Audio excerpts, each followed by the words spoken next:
അലർജിക്ക് proper treatment എടുത്തില്ല നിങ്ങൾക്ക് എന്താ സംഭവിക്കാൻ അറിയോ? അലർജിന്റെ സ്റ്റാർട്ടിംഗ് സ്റ്റേജിൽ എന്താ ഉണ്ടാവുക? തുമ്മല്, കണ്ണ് ചൊടിച്ചില്, അപ്പോഴുള്ള ബുദ്ധിമുട്ടുകൾ ഉണ്ടാവുക, ഇടയ്ക്കിടയ്ക്ക് വരുന്ന മൂക്കടപ്പ്. ഇതിന്റെ പ്രോപ്പർ ട്രീറ്റ്മെന്റ് എടുത്തിക്കില്ലേ ഉണ്ടാകുന്ന ബുദ്ധിമുട്ടുകൾ എന്തൊക്കെയാണ് ഞാൻ പറഞ്ഞുതരാം. അതിൽ ഒന്നാമത്തെ ബുദ്ധിമുട്ട് എന്നാൽ അലർജി കൂടി കൂടി വരുന്ന സംബന്ധിച്ചിടക്ക് തന്നെ മൂക്കിൽ നീർക്കുമ്മലുകൾ ഉണ്ടാവും. അതാണ് മൂക്കിൽ ദശയുടെ പ്രശ്നം എന്ന് പറയുന്നത്. ഇങ്ങനെയുള്ള ദശ വരികയാണെങ്കിൽ പിന്നെ എന്ത് ചെയ്യും? മൂക്ക് കംപ്ലീറ്റ് ആയിട്ട് പെർമനന്റ് അടയും, മൂക്കിൽ മണം കിട്ടാത്ത അവസ്ഥയിലോട്ട് നിങ്ങൾ എത്താറുണ്ട്.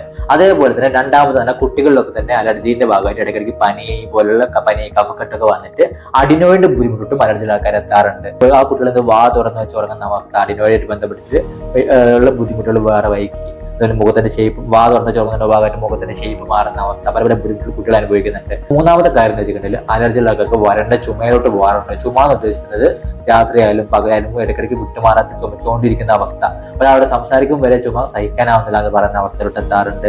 നാലാമത്തെ കാര്യം അലർജി കാരണം മേലാകെയുള്ള ചൊറിച്ചിലും കാര്യങ്ങളും ബുദ്ധിമുട്ടും അലർജിന്റെ ഭാഗമായിട്ട് ഉണ്ടാവാറുണ്ട്. അപ്പൊ തന്നെ അഞ്ചാമത്തെ കാര്യം അലർജി കൂടിയിട്ടാണ് അലർജിക്ക് ആസ്മയിലോട്ട് പോകാറുള്ളത്. അപ്പൊ ഇത്രയും പോവാൻ നിൽക്കാതെ പ്രോപ്പർ മരുന്നെടുക്കുകയാണെങ്കിൽ സ്റ്റാർട്ടിംഗ് സ്റ്റേജിലുള്ള അലർജിന്റെ തുമ്മലും കണ്ണുചൊറിച്ചിലും മാത്രമാണെങ്കിൽ എന്ത് ചെയ്യുക, ഒരു 2 to 3 മാസം കൊണ്ട് തന്നെ അലർജി കംപ്ലീറ്റ് മാറുകയും ചെയ്യും. കൂടുതൽ ബുദ്ധിമുട്ടുള്ള നിങ്ങൾ പോവുകയില്ല. അപ്പൊ അലർജി ഉള്ള നിങ്ങൾ ഫ്രണ്ട്സിന്റെ വീഡിയോ ഇപ്പൊ തന്നെ അയച്ചു കൊടുക്കുക കേട്ടോ.